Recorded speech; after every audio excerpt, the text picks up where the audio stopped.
Muito boa noite a todos. O ano se passou rápido, nós já estamos na nossa última aula teórica, né, digamos assim, mas nós continuaremos às quintas-feiras e a partir da próxima semana com algumas atividades muito legais, práticas, para a gente pôr de fato em prática tudo aquilo que a gente tem conversado sobre durante as nossas quintas-feiras, ok? E para nós encerrarmos, nada melhor do que um tema que explica e enfatiza o teor da nossa pregação, né? Então, qual é o centro da nossa pregação? Nós pregamos a Cristo e este crucificado. Então, é justamente sobre isso que nós vamos falar, sobre pregar a Cristo. Bom, como eu vinha falando, nós estamos falando sobre a pregação cristocêntrica. Esse é o nosso assunto de hoje. Então, se nós queremos de fato ensinar a Bíblia, um dos grandes objetivos que devemos ter para fazer isso é compreender o que a Bíblia quer comunicar. Qual é o tema central que as Escrituras abordam em todo o seu início até o seu grande final. E essa resposta é uma resposta muito simples para nós. A Escritura, ela fala acerca do Evangelho, ok? É muito comum nós podemos, por exemplo, escutar respostas assim, quando nós perguntamos para as pessoas o que é o Evangelho, nós temos, por muitas vezes, uma série de respostas que não comunicam de fato o que significa essa palavra. Então, por exemplo, algumas pessoas podem responder que o Evangelho é viver uma vida de amor. Percebam, o Evangelho ele não é uma vida de amor, mas o Evangelho produz uma vida de amor. Percebam, nós precisamos ter bem claro o fato de que o Evangelho ele não é os efeitos que o Evangelho produz. Então percebam, o Evangelho não é obedecer, mas o Evangelho ele produz obediência. Então, o que de fato é o Evangelho? O Evangelho ele é, antes de qualquer coisa, uma notícia. E essa notícia é a notícia da morte de Cristo, bem como da sua ressurreição. Então, isso é o Evangelho. O Evangelho ele é uma notícia, uma boa notícia. A notícia de que Deus salva pecadores, ok? Então, se nós queremos entender o que a Escritura explica desde o seu início até o final, nós temos a resposta. Ela explica o Evangelho e ela aponta para a morte e para a ressurreição de Cristo. Então, para a gente que ensina, o desafio é demonstrar a relação do texto bíblico que a gente tem em mãos, quando nós vamos pregar, com o Evangelho. De que forma aquela passagem que está sendo lida, aquela passagem que está sendo exposta, se comunica com essa grande mensagem que nós queremos comunicar. Essa é a nossa tarefa quando estamos pregando.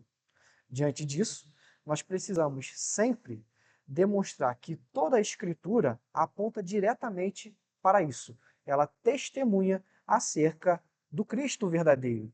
Alguém pode ler para mim João capítulo 5, verso 39? Observem a fala de Jesus aos fariseus. Vocês analisam as Escrituras, acreditam que ela tem a vida eterna. Jesus aqui está chamando de Escrituras a lei, o Antigo Testamento, e dizem nela ter vida eterna. Só que essas mesmas escrituras testemunham acerca do Messias, daquele que veio para salvar o seu povo dos seus pecados. Alguém pode abrir em 1 Coríntios capítulo 2, verso 2? Esse é o nosso princípio. Em última instância, nós queremos pregar a Cristo e este crucificado, bem como a obra da sua ressurreição. É isso que nós aprendemos acerca do Evangelho.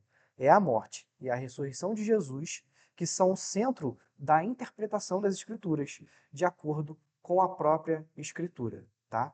Tudo aquilo que nos é evidenciado acerca do Evangelho precisa apontar para essa realidade, a ponto de Paulo enxergar, por exemplo, que essa é a centralidade da nossa relação com Deus. Não quero saber nada além de Jesus Cristo e esse crucificado.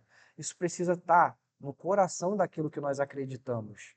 E pode parecer trivial, mas é muito comum nós encontrarmos ainda nos dias de hoje, domingo após domingo, uma série de igrejas que pregam sermões que não comunicam essa realidade. E esse é o grande problema, talvez, do evangelicalismo brasileiro hoje. Nós encontramos uma série de sermões que visam incentivar uma certa prosperidade de vida, um certo triunfo do ego humano, uma mensagem que foca na pessoa do homem e se esquece da pessoa de Deus. Mas a ênfase dos apóstolos e do próprio Cristo, quando olha as Escrituras, quando lê a palavra de Deus, é apontar para a obra de Jesus na cruz e a sua ressurreição. Ok? Então, é isso que nós identificamos na Escritura. Desde Gênesis, no começo, lá no Antigo Testamento.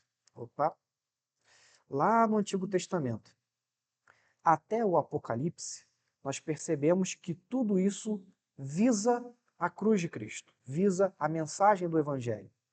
Mas essa relação entre os livros que precedem essa obra e os livros que sucedem essa obra são de maneiras diferentes, mas ambos se escoram nessa realidade da cruz. No Antigo Testamento, nós temos a mensagem que prediz a vinda do Messias, a mensagem que antecipa esse evangelho. Enquanto que a mensagem do Novo Testamento reflete essa realidade. E uma vez que ela reflete essa realidade, ela aplica a realidade do que Cristo fez ao que nós devemos passar a fazer. Ok? Isso precisa ser observado por nós, porque quando nós não refletimos as ordenanças que a Bíblia apresenta para nós acerca de como nós devemos viver, e se nós olhamos para essas passagens à parte da mensagem do Evangelho, nós cometemos uma série de erros na nossa relação com Deus e com o nosso próximo. A gente vai ver isso um pouquinho mais para frente.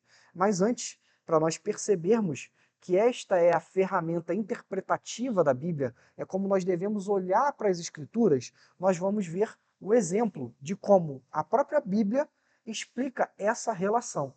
Então, portanto, nós devemos, de maneira análoga, fazer o mesmo exercício quando lemos as Escrituras. Então, o que será que diz o próprio Cristo quando olha para as Escrituras? Como ele interpreta? Qual é a relação que ele tem com o texto e para onde ele olha que esse texto deve caminhar? É isso que nós vamos observar. Vamos, por gentileza, abrir a nossa Bíblia em Lucas, capítulo de número 24, do 13 ao 27. Diz assim: Naquele mesmo dia, 2 discípulos estavam indo para uma aldeia chamada Emaús, que ficava a uns 10 quilômetros de Jerusalém. Iam conversando a respeito de tudo o que tinha acontecido. Enquanto conversavam e discutiam, o próprio Jesus se aproximou e ia com eles, porém, os olhos deles estavam como que impedidos de o reconhecer. Então ele lhes perguntou: O que é que vocês estão discutindo pelo caminho?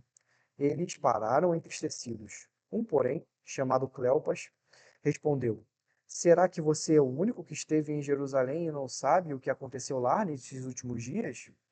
Ele lhe perguntou: Do que se trata? Eles explicaram: Aquilo que aconteceu com Jesus, o Nazareno, que era profeta, poderoso em obras e palavras, diante de Deus e de todo o povo, e como os principais sacerdotes e as autoridades o entregaram para ser condenado à morte e o crucificaram. Nós esperávamos que fosse ele quem havia de redimir Israel. Mas depois de tudo isso, já estamos no terceiro dia desde que essas coisas aconteceram. É verdade também que algumas mulheres do nosso grupo nos surpreenderam, indo de madrugada ao túmulo e não acharam o corpo de Jesus, voltando dizendo que tinham tido uma visão de anjos, os quais afirmaram que ele vive. De fato, alguns dos nossos foram ao túmulo e verificaram a exatidão do que as mulheres disseram, mas não viram. Então ele lhes disse: Como vocês são insensatos e demoram para crer em tudo que os profetas disseram. Não é verdade que o Cristo tinha de sofrer e entrar na sua glória? E começando por Moisés e todos os profetas, explicou-lhes o que constava a respeito dele em todas as Escrituras. Essa é a palavra do Senhor. Agora observem como Jesus entende e ensina a Bíblia. A gente consegue responder essa pergunta olhando especificamente para a passagem que a gente acabou de ler? Como Jesus entende e ensina a própria Bíblia? Observem os versos finais. Versículo 27. E começando por Moisés e todos os profetas, explicou-lhes o que constava a respeito dele em todas as Escrituras. Perceba? O foco de Jesus em olhar para uma passagem que vai desde Moisés até os profetas é enxergar de que maneira aquela passagem dizia a respeito dele mesmo. Percebam, se o nosso Senhor, que não mente e é o próprio Deus, leu a Bíblia dessa maneira, que diremos nós? Então, nós não devemos aplicar o texto bíblico de maneira imediata a bênçãos próprias, algo que diga a respeito a nós de uma primeira maneira, porque o texto interpretado pelo próprio Cristo é um texto que interpreta como o texto diz a respeito dele. Então, essa é a tônica que Jesus ensinou aos seus apóstolos e os seus apóstolos ensinaram à igreja. Por isso que nós, lá em Efésios capítulo 2, verso 20, por exemplo, aprendemos que a igreja ela foi edificada pelo fundamento dos apóstolos e dos profetas. Aquilo que os apóstolos falavam e aquilo que os profetas falavam diz respeito ao que Cristo fez. Ou, olhando para os profetas, ao que Cristo haveria de fazer. Ok? Beleza. Jesus interpretou o texto desta maneira. E a resposta para a pergunta como Jesus falou sobre si mesmo com os dois na estrada para Emaús, está exatamente no versículo 27 que acabamos de ler. Começando por Moisés, discorreu por todos os profetas e disse o que constava a respeito dele em todas as Escrituras, ok?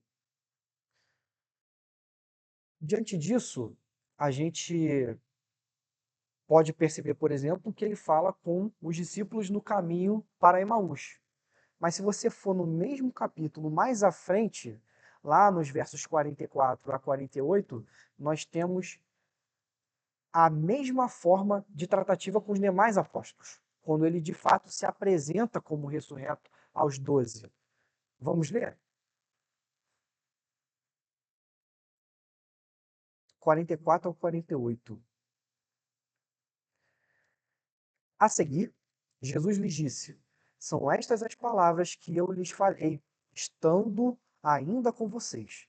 Era necessário que se cumprisse tudo o que está escrito a respeito de mim na lei de Moisés, nos profetas e nos salmos.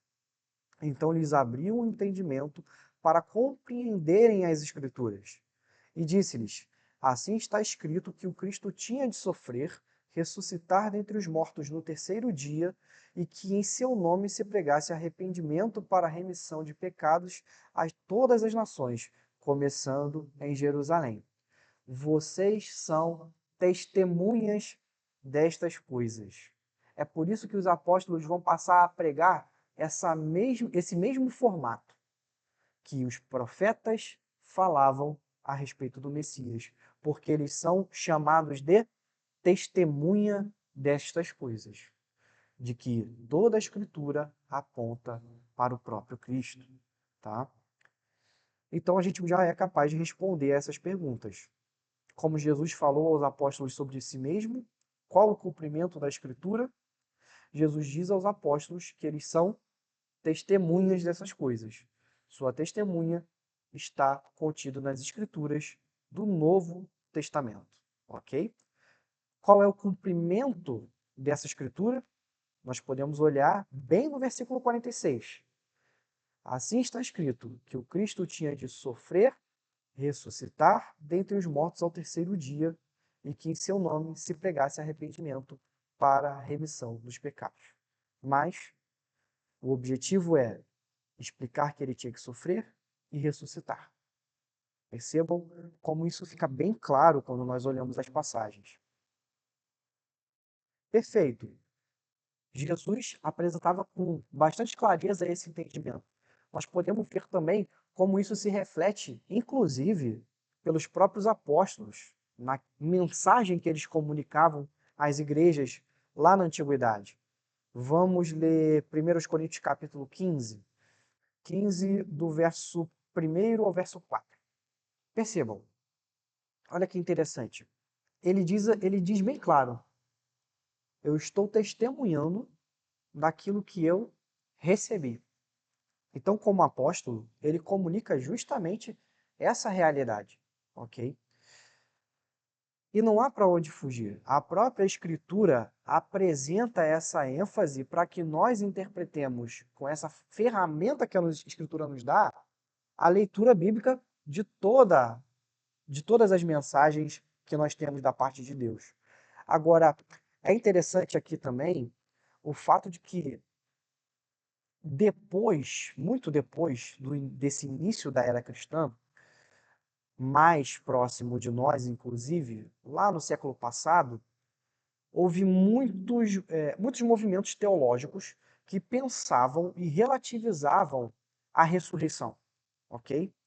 Esses movimentos, via de regra, tentavam, de alguma maneira, esvaziar esse milagre, tentando interpretar esses textos como, via de regra, uma maneira de olhar para a Bíblia e tentar nela encontrar uma lição de moral que respondesse o que significava a ressurreição para a gente. Muito embora esse tipo de proposta, esse tipo de declaração exista, não tem como ela ser sustentada quando colocada diante desse tipo de resposta, por exemplo, do apóstolo, de maneira clara diz que ele está dizendo que ele recebeu aquilo, ele pregou aquilo que ele recebeu do próprio Cristo, que Jesus morreu e ressuscitou. Então, isso é uma tônica que nós vamos encontrar em todas as passagens. Tá? Então, muito embora nós tenhamos, por exemplo, aqueles que tentam relativizar a ressurreição de Cristo, dizendo que, por exemplo, essa é uma frase chave, né? É muito comum a gente usá-la como exemplo em situações como essa, de que alguém vai chegar e vai falar assim, olha, não importa se Jesus ressuscitou ou não. O que importa é se ele ressuscitou no seu coração. Esse é o tipo de fala muito comum em alguns ambientes. E se você pega essa mensagem, que inicialmente pode parecer até bonita, né? Mas ela é uma mensagem demoníaca, justamente pelo fato de que o corpo da mensagem não é a história bonita que a gente poderia aprender a partir da ressurreição ou a partir da morte de Cristo, né? Esses homens vão tentar interpretar o texto bíblico olhando para talvez a lição de moral que a gente poderia aprender da história da morte. Mas o importante não é a morte em si. Nós respondemos que o que é de fato importante para nós é sim o fato da morte e da ressurreição. Ok? Não há uma história moral acima do evento histórico que seja mais importante do que o próprio evento. Porque é no evento que Jesus satisfaz a justiça de Deus e nos liberta do nosso pecado. E é isso que a gente precisa aprender. Paulo, falando na sua carta aos Romanos, lá no capítulo 5, ele diz assim: olha, na verdade no capítulo 4, ele diz o seguinte: Cristo foi entregue pelos nossos pecados e ressuscitou pela nossa completa justificação. Então, a mensagem do Evangelho é a mensagem factual de que Cristo morreu e ressuscitou, ok? E não qualquer tipo de declaração do ponto de vista moral que possa surgir a respeito disso, ok? Se nós olharmos Romanos capítulo 1, do verso 1 ao 6, nós vamos ver essa mesma proposta. Paulo está apresentando aquele que foi prometido pelos profetas e que agora está sendo apresentado a nós. Vamos ler também esse texto? Só para a gente concluir isso. Romanos capítulo 1.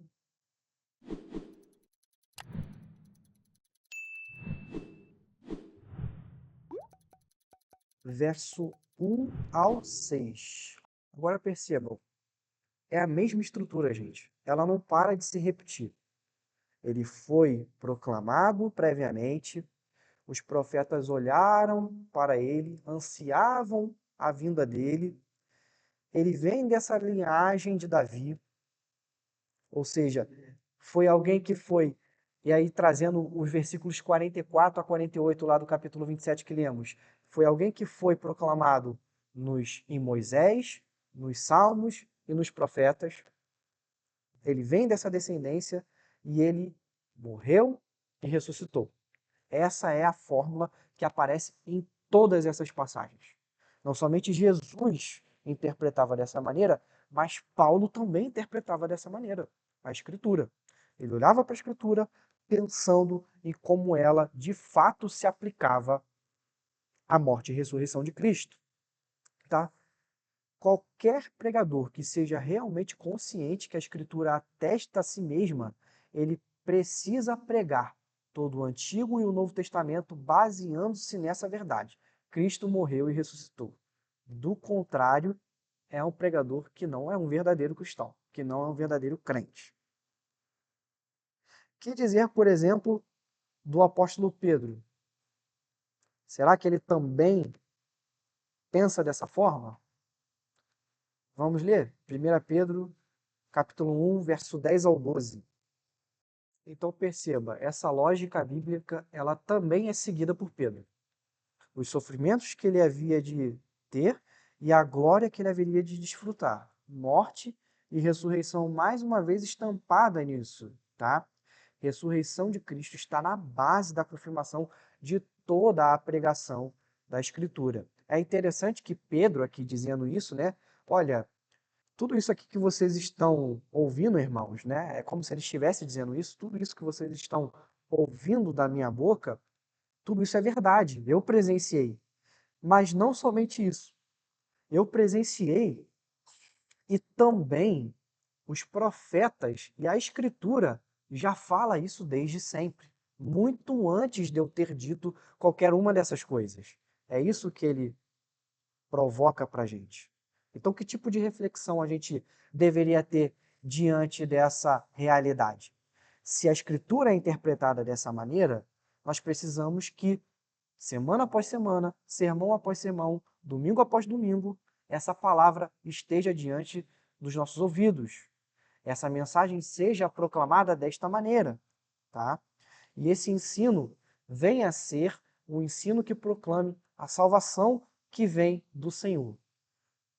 Aqueles que não acreditam nessa mensagem tentam relativizá-la o tempo todo, mas para nós aqui que lemos os textos, nós não podemos negar.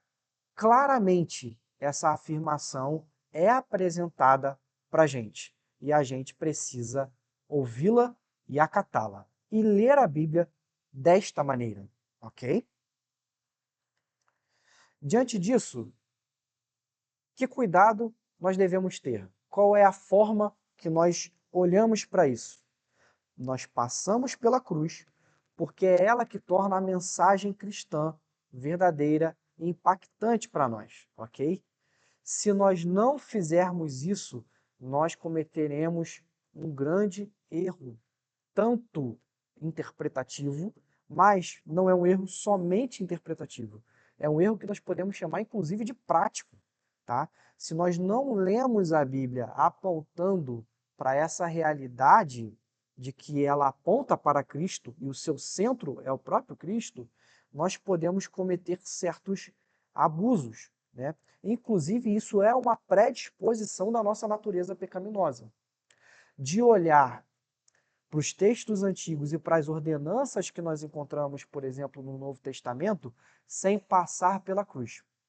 Quando a gente faz isso, gente, a Bíblia acaba por ser, para nós, um manual de coisas a se fazer. E aí, quando a gente cria a nossa lista de regras, o mais importante são as regras que a gente cumpre, e as que a gente não cumpre, a gente deixa de lado. Isso é profundo moralismo, por exemplo. E a nossa tendência é de fazer isso. Esse tipo de prática nós chamamos de legalismo.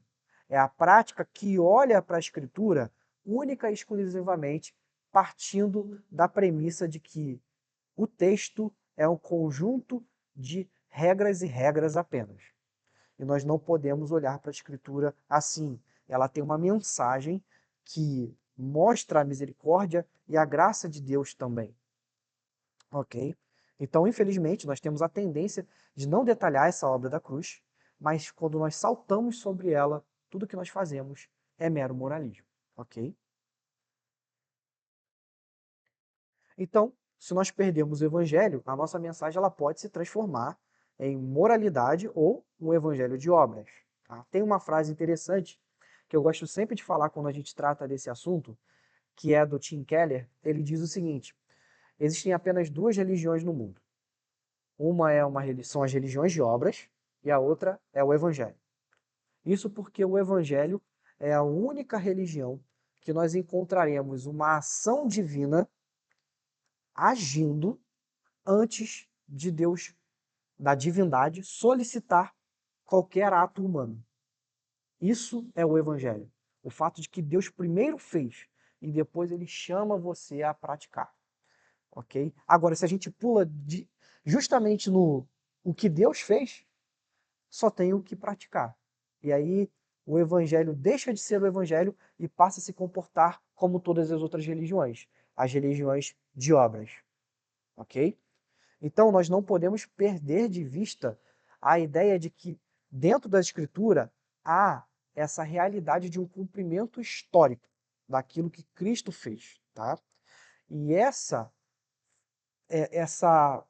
não perda da realidade é justamente a comunicação dessa mensagem àqueles que precisam ouvir, a proclamação do Evangelho. Então, como nós devemos olhar para um texto e fazer esse processo? Né? Nós temos aqui um modelo que rascunha um pouco disso. Né? Nós partimos do texto, abrimos a nossa Bíblia, olhamos para uma passagem e dentro dessa passagem a gente, através daquilo que nós chamamos de exegese, nós fazemos a extração de como o autor, ou do que o autor, gostaria de comunicar justamente naquele momento, naquele contexto histórico, naquela situação cultural específica. O que ele queria comunicar, o que ele queria dizer. É isso que nós respondemos. Então, a exegese, ela olha para o texto e ela entende qual é o significado do texto lá, naquela época. Tendo feito isso, a gente parte para a segunda etapa. Por meio de uma reflexão teológica, nós olhamos como aquela situação, aquele contexto que estava naquela época, se aplica ao Evangelho. De que forma aquele texto ele se insere dentro do tema do Evangelho e como isso se aplica a essa realidade. Partindo disso agora, nós podemos sim contextualizar essa realidade para os nossos dias de hoje. E ao fazer isso, que já é o quadro ali da cruz, olhando para os dias de hoje, entendendo a realidade de como aquela passagem específica que nós estamos lendo se insere na história da redenção, na história do Evangelho, nós podemos agora aplicar ela nos dias de hoje. É assim que nós lemos um texto. E existe um perigo muito grande quando a gente não comete essa ordem, quando a gente não realiza essa ordem interpretativa, ok? Se nós não seguirmos essa ordem, o que nós podemos incorrer? Número 1. Se a gente pega do texto bíblico diretamente, não faz uma exegese, ou seja, a gente não segue esse caminho aqui, ok? Nós vamos do texto bíblico diretamente para as ordenanças, para aquilo que o Novo Testamento diz como nós devemos viver, e aplicamos isso hoje, nós incorremos em mero moralismo, ok? Por quê? Porque a gente pega isso aqui, não passa por esse processo aqui, ó, que é o processo de compreender como um texto bíblico, como uma passagem, seja ela no Antigo ou no Novo Testamento, se insere ao Evangelho.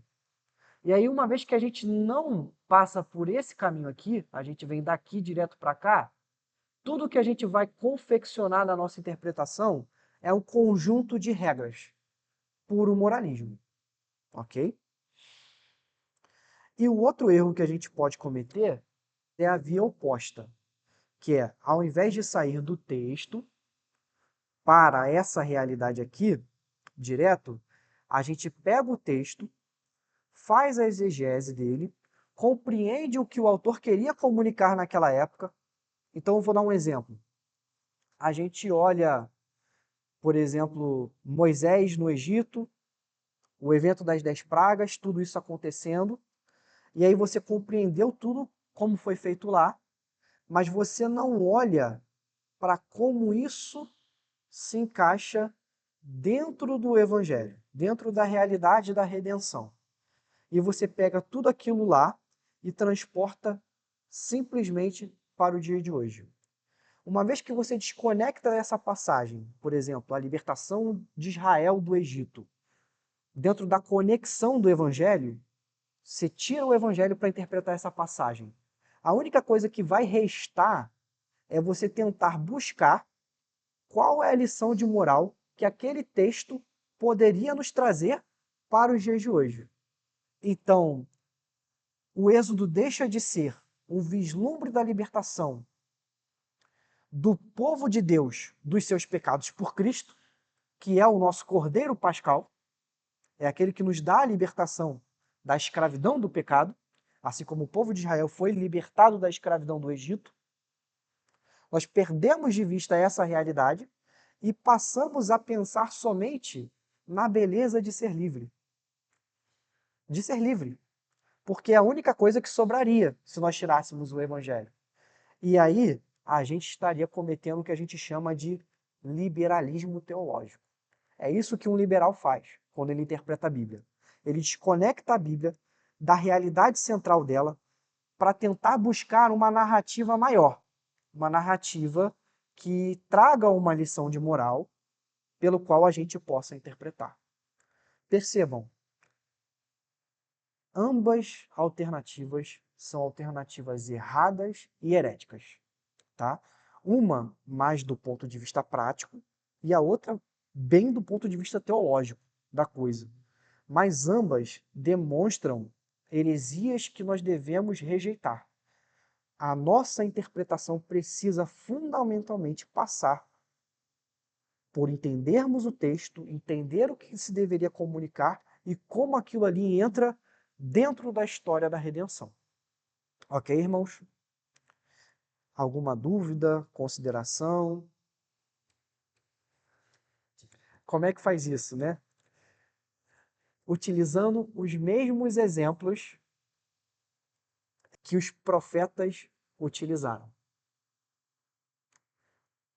E que os apóstolos leram o texto e utilizaram. Por exemplo, essa questão que eu falei, o que o Êxodo quer dizer para nós? O Êxodo quer dizer para nós um vislumbre, desde já, de que Deus ele tem o cuidado pelo seu povo, zela pelo seu povo e liberta o seu povo da escravidão. Semelhantemente, Cristo faz a mesma coisa. Quando você vai para o Novo Testamento, Paulo aponta para essa realidade.